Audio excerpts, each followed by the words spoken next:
Palhetas. Distribuição Sinapse. De quem é a vez? Corta. Eu abro. Eu jogo. Eu também. Cartas? 2 cartas. 3 cartas. Mais 10. Eu passo. 10 para ver. Full hand.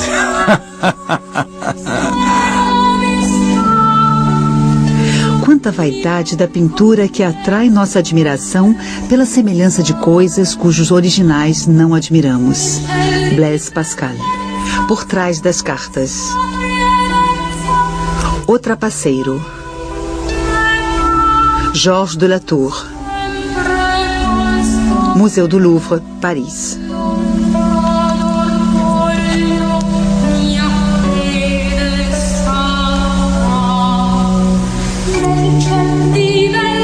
O Trapaceiro com Ás de Ouros é uma tela de 1 metro de altura por 1,46 m de largura. Em volta de uma mesa de jogo estão 3 jogadores de cartas e uma servente. As bocas estão fechadas, gestos e olhares suspensos.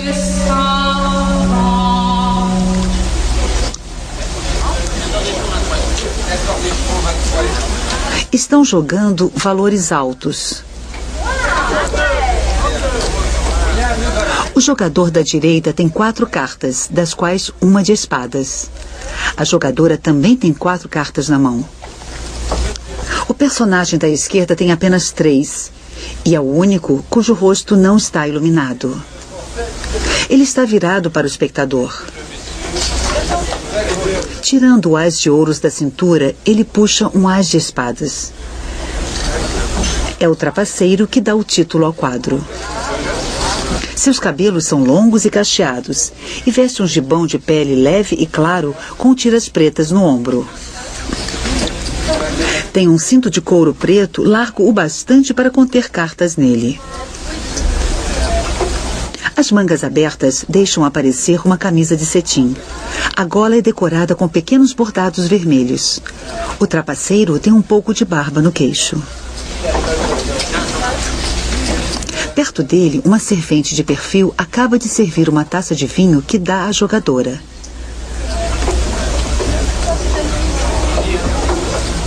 Com a mão esquerda, ela segura o gargalo de uma garrafa coberta por um entrelaçado de ratã. Ela usa um vestido vermelho cinábrio, cuja parte superior, muito decotada, é feita de um tecido azul esverdeado muito escuro. Debaixo do vestido, uma camisa bordada. No peito, um colarinho com desenhos parecidos com os do trapaceiro. Em seu punho, uma bela pulseira de cornalina. Seus cabelos estão cobertos por um turbante amarelo palha, ao qual, no final do século XVII, acrescentaram uma granada e um penacho. A jogadora segura as cartas com a mão esquerda e, com a direita, ela faz um gesto e tem os olhos virados para a direita. Ela está usando um vestido de veludo marrom muito decotado com bordados dourados. Suas mangas vazadas são dobradas por mangas de seda branca. As fendas mostram um forro de seda amarelo bordado com fios de ouro. Ela usa pulseiras, um colar de pérolas grossas e mais pérolas em forma de pera como brincos. Um chapéu vermelho com bordado de pérolas e decorado com um broche de pedra preta cercada de ouro. Um penacho de plumas de avestruz com tintura carmim. Seus cabelos estão separados no meio e sua pele é muito branca.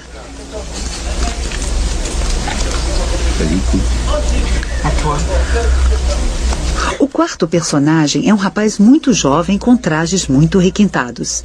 Ele examina as suas cartas que segura com as 2 mãos. Está usando uma calça bufante vermelhão e uma camisa de brocado fechada com uma gola de cetim cor de coral. As mangas de cetim branco são fechadas com um pequeno babado preto e dourado. No ombro há uma série de laçarotes. Com os cabelos muito cacheados, o rapaz usa um gorro vermelho ornado com um trançado prata. Nesse gorro, uma grande pena de avestruz tingida de cor de laranja. Os personagens podem ser elegantes, mas não estão limpos. De la Tour mostra bem o nácar das unhas, mas não esquece de marcar a sujeira, como já havia ilustrado Caravaggio em seu Bacco.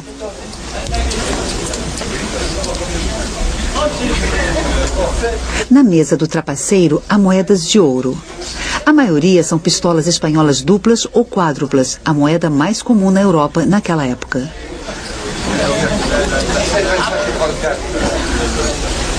De la Tour viveu em Lorraine na época de Luís XIII. Filho de padeiro, ele teve acesso à pequena nobreza através de seu casamento e se instalou em Lunéville. A guerra e o incêndio dessa cidade destruíram muitos quadros. Os 30 quadros conhecidos hoje representam apenas uma fração de sua obra. De la Tour tratou várias vezes os mesmos temas. No Museu Kimball de Fort Worth, no Texas, existe uma outra versão de O Trapaceiro, que é, na verdade, o trapaceiro com ás de paus. Muito parecida com a mais conhecida, as variações estão nos detalhes, sobretudo nas cartas, que em vez de ouros, são cartas de paus.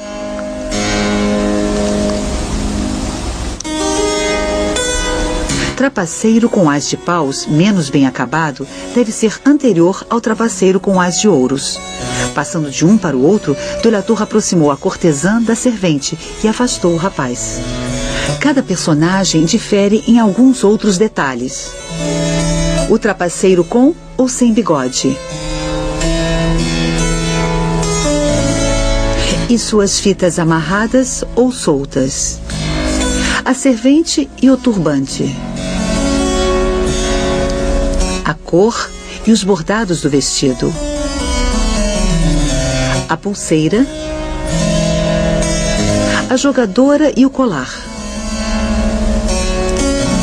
A pulseira, a posição da mão e as moedas de ouro. O rapaz difere no penteado, as mãos e as cartas, as roupas e as moedas.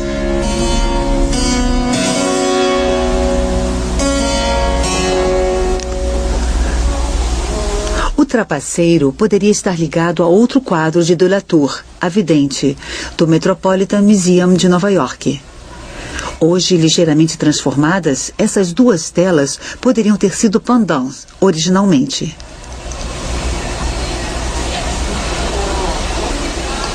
O trapaceiro ou a vidente pertencem a um gênero que esteve muito em voga no meio do século XVI. Inspirados pelas situações cômicas e os personagens típicos da comédia dell'arte, os pintores italianos, flamengos, holandeses e franceses mostravam trapaceiros no jogo de dados ou de cartas, videntes e cartomantes, cenas de cabaré ou de bordéis. Caravaggio também mostrou uma vidente e trapaceiros. De la Tour pode ter se inspirado nele. Há muitas analogias.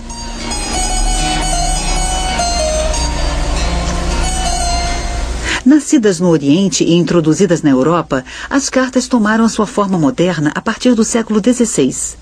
Jogo de tarô com 78 cartas com números e figuras, ou jogo de cartas simplificado com 52 peças. As cartas não eram usadas apenas para jogar, mas também eram utilizadas em práticas divinatórias muito populares.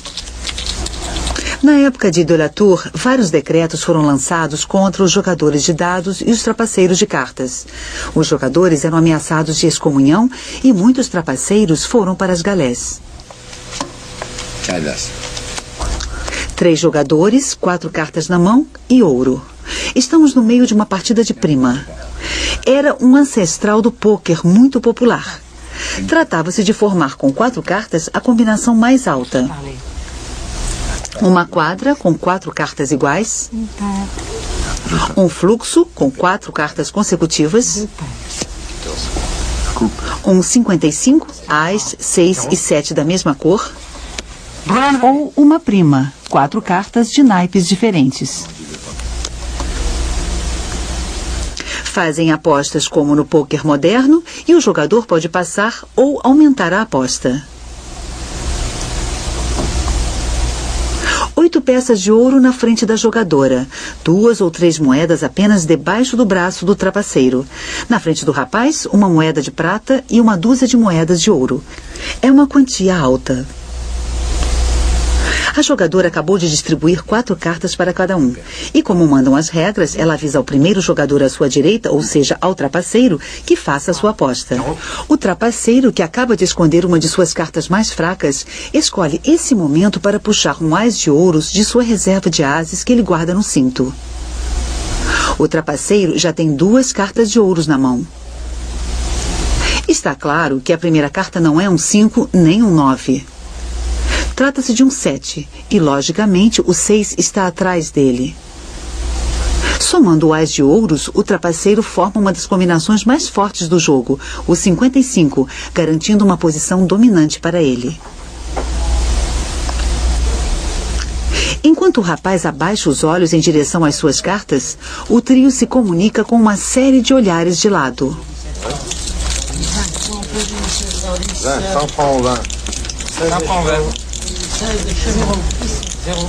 A jogadora é muito branca, tem um grande decote e está coberta de pérolas. A pérola, símbolo de pureza na Idade Média, volta a ser no Renascimento o símbolo do amor sensual que era na Antiguidade. Quando são grossas e em grande quantidade, as pérolas estão ligadas ao amor venal. Caravaggio representou Maria Madalena, uma ex-prostituta, quando ela se arrepende. Ela acaba de tirar suas joias e quebrar seu colar de pérolas. Uma das Madalenas de Delatour também abandonou seu colar de pérolas. A jogadora de cartas de O Trapaceiro, marcada pelas pérolas e pela palidez de quem não sai de casa, é uma cortesã. O rapaz usa um gorro com pluma. A pluma é comum nas cenas de galanteios. O penacho é um sinal tradicional da vida libertina. Ele está no primeiro plano da gravura de Rembrandt, A Cama à Francesa. As penas também evocam algumas frases ligadas a essa situação, como ser depenado, arrancar as penas de alguém. São expressões usadas no final do século XVI e início do século XVII, no meio de jogadores. As cordas ou fitas amarradas serviam para fechar as roupas e, sobretudo, as partes mais íntimas. Esses laços, as aiguillettes em francês, foram usadas em várias expressões triviais para descrever pessoas libertinas, como correr atrás das aiguillettes, ou pessoas avarentas que usam velhas aiguillettes. Amarrar as aiguillettes era jogar uma maldição sexual para tornar alguém impotente. O trapaceiro tem suas aiguillettes desamarradas, marca de liberdade sexual. O rapaz, pelo contrário, tem todas as suas cuidadosamente amarradas. Ele está começando a vida mundana e é uma presa perfeita. Ele segura um 6 de espadas. A cartomancia clássica diz que a carta de paus anuncia hostilidade e desgraça, e o 6 de espadas a luta contra o destino. Mas o naipe de paus indica dinheiro e comércio, inclusive o comércio sexual. O ás de ouros aparece muito nos quadros dessa época, como nos de Jean Steen ou Cornelis Bega, como símbolo da prostituição. O ás de ouros anuncia uma operação frutífera e o 7 de paus a certeza de sucesso. É o jogo do trapaceiro.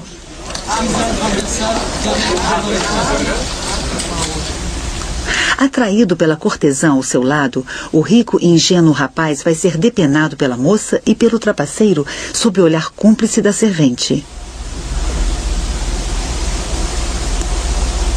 O rapaz parece confiante e possui uma soma importante que está disposto a investir até o fim. Depois de ter sido depenado, provavelmente a cortesã o expulsará de sua casa, sem se entregar a ele. A cena ilustra uma máxima muito comum na época. O amor, o vinho e o jogo já foram a perdição de muitos homens. Ela também poderia ser uma forma desviada da parábola do filho pródigo, contada por Cristo no Evangelho. O filho pede ao pai sua parte da herança e vai gastá-la na vida. Ele volta sem nada, mas arrependido. Pede perdão ao pai, que o acolhe com grande pompa. rapaz com um ar tolo que ouve as falas da vidente enquanto as jovens boêmias o roubam, ou o bobalhão que seduziu a cortesã e se prepara para perder todo o seu ouro, são certamente duas versões pictóricas do filho pródigo.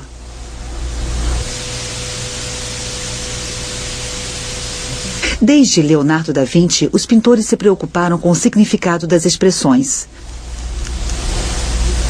Popularizada no século XVI por Giovanni Battista della Porta, a fisiognomonia procurava dar conta das personalidades através de analogias com animais.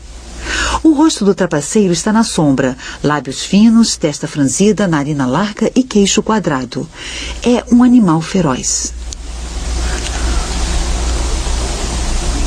Olhar enviesado e nariz curto, a servente lembra um daqueles pequenos animais furtivos como a fuinha. Boca e bochecha cortuchas e grandes cílios, o rapaz tem o aspecto plácido dos bovinos. A cortesã tem um rosto estranho, pálido e de forma perfeitamente oval. A insólita forma da fronte, das bochechas sem saliências que se misturam ao pescoço, a boca estreita e carnuda, os grandes olhos quase sem pálpebras e oblíquos, formam um rosto inquietante e lunar, totalmente inédito em pintura até então.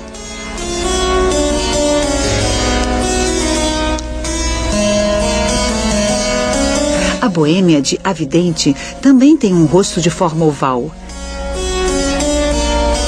Segundo os princípios da época, os rostos ou os olhos são um reflexo dos vícios e das virtudes. Pintar um rosto é decifrar a alma humana. A cortesã, com seus trajes, suas pérolas e seu ouro exposto à luz, se opõe à Madalena arrependida e despojada. Assim como o mundo diurno e colorido das aparências se opõe ao universo noturno da meditação.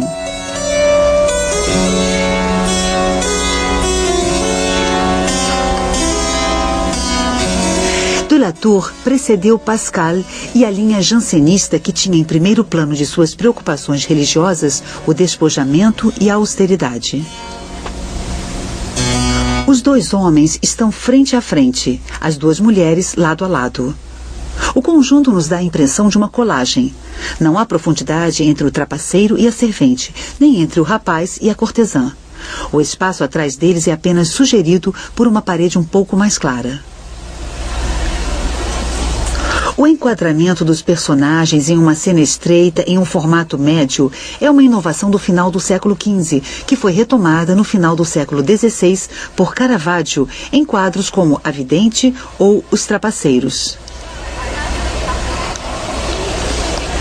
O quadro se fechou e o cenário some. Os personagens pintados em tamanho natural são vistos como em uma ampliação e se aproximam do espectador. O quadro torna-se uma espécie de palco das paixões. A iluminação cênica lateral, com o tratamento mais brutal de Caravaggio, reaparece com De La Tour. A luz vem da esquerda e é mais ou menos paralela à diagonal do quadro. É a iluminação de atelier, que se tornou clássica, mas que naquela época ainda era uma inovação. A fonte de luz pode ser uma janela ou um grande candelabro. O exame dos reflexos não define com precisão.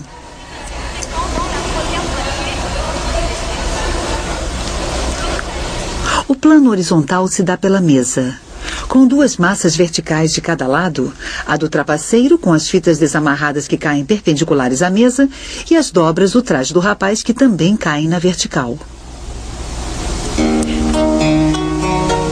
Em quase todos os seus quadros noturnos, De La Tour busca as formas redondas e lisas. Em O Trapaceiro, há muitas formas arredondadas. As cabeças dos personagens com seus chapéus ou cabelos, seus ombros, os seios das mulheres, os olhos, as bocas e as pérolas.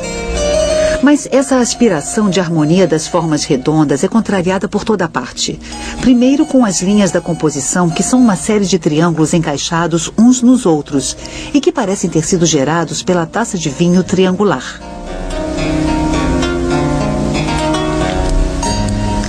E depois com a proliferação de pequenas formas perturbadoras, como traçado, xadrez, dobras paralelas, dobras convergentes, cachos, nós, arborescências, ramificações e entrelaçados.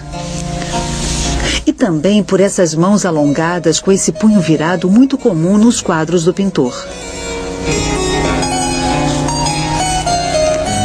Todas essas formas são percorridas por dois arabescos. O dos olhares, que anunciam a jogada, e o das mãos, pelas quais vai se dar o despojamento do jovem. Na beira da mesa do jogo, a assinatura em latim retoma os nós e arabescos. Georgius de la Tour Fecit, feito por Georges de la Tour. Examinando a radiografia da tela, vemos que foi acrescentado um pedaço de pano. Era uma prática comum no final do século XVII, pois os colecionadores nem sempre gostavam do enquadramento apertado de Caravaggio. Achavam os quadros muito cheios e mandavam ampliar. O trapaceiro parava no alto do turbante da servente. O artesão que fez a ampliação despregou o alto da tela e a prolongou com uma faixa de 10 centímetros e pintou esse enfeite para completar. Os raios-x mostram alguns acidentes da tela, mas poucos retoques significativos. Todos os elementos estão presentes desde a primeira pincelada. A paleta é muito rica. As cores quentes, ocres amarelos, vermelhos escuros, dominam. As cores frias, como o verde e o azul, são mais limitadas e concentradas em alguns pontos precisos. As cartas, roupas claras e as peles são obtidas com degradês das cores dominantes no resto do quadro. Passando do quadro do trapaceiro com ás de ouros para o ás de paus, de la Tour trouxe algumas modificações que transformam a relação das formas e das cores. Ele reforça o brilho das roupas, clareia o rosto dos personagens da direita e escurece o do trapaceiro. De la Tour também mudou as cores das cartas. Transformou o vestido da servente. As cartas brancas se destacam sobre um fundo escuro, e os toques de vermelho, de ouros, da pulseira e dos bordados se opõem ao azul esverdeado escuro complementar do vestido. As mãos pálidas do rapaz, antes misturadas ao vestido da cortesã, se destacam agora sobre o fundo escuro. Nos dois quadros, o contraste mais forte acontece no centro, entre a pele muito clara da cortesã e o fundo. Mas esse fundo pode ter sido reforçado em uma possível restauração. A técnica é muito franca e generosa. As pinceladas são muitas vezes visíveis, até no tratamento da pele, em que os pintores procuravam apagá-las. O jogo do pincel é muito caligráfico nos bordados, nas plumas, nos fios dourados e nos cabelos. Essa oposição marcada entre a pincelada generosa e os toques mais finos é mais um contraste que aumenta o vigor dessa tela. Dispersadas, as raras telas de la Tour foram durante muito tempo atribuídas a outros pintores como Ribera, Murillo ou Rembrandt. Stendhal evocou a vergonhosa e assustadora verdade do tocador de viela, pensando ser uma obra de Velázquez. Taine admirou o recém-nascido de Rennes, que pensava ser dos irmãos Le Nain. O nome do pintor foi exumado dos arquivos. Em 1915, um jovem crítico de arte alemão, Hermann Voss, confrontou dois outros quadros ao recém-nascido e os atribuiu a de la Tour. Historiadores de arte redescobrem o pintor.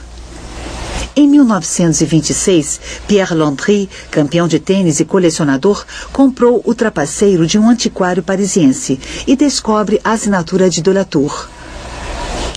O quadro foi mostrado em 1934 em Paris, na exposição Os Pintores da Realidade, montada por Charles Sterling. A primeira grande retrospectiva de Georges de la Tour foi em 1972 na Orangerie do Museu des Tuileries. Durante essa exposição, o Museu do Louvre comprou o trapaceiro por 10 milhões de francos, a soma mais alta já paga pelo museu por um quadro. Em 1980, especialistas britânicos declaram que A Vidente e o Trapaceiro com Ás de Ouros seriam quadros modernos feitos entre 1920 e 1940 por falsificadores. Roupas e chapéus inverossímeis, bordados copiados de outros quadros, joias anacrônicas, perspectivas erradas e assinatura inventada. E no quadro A Vidente, a palavra merda parecia estar escrita na gola de uma das boêmias. Mas estudos técnicos mostraram a presença de pigmentos do século XVII desconhecidos no início do século XX e só descobertos recentemente. Outras análises provaram a antiguidade da tela. Quanto ao palavrão na gola, talvez fosse apenas uma brincadeira de um restaurador zombeteiro. A palavra desapareceu na limpeza do quadro. Se alguns acham que Os Trapaceiros é um quadro falso, é por talvez se tratar de uma imagem muito improvável e exagerada. Luz demais, cores em excesso e muito romantismo, como se o jogo fosse um símbolo do mundo.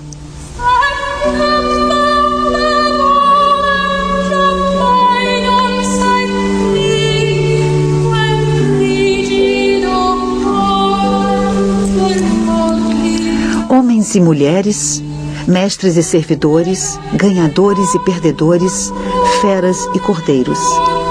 A obliquidade dos olhares vale pela obliquidade do mundo. O sacrifício do filho pródigo vale por todas as outras condenações de uma sociedade cruel e cínica. Só o ouro sobrevive.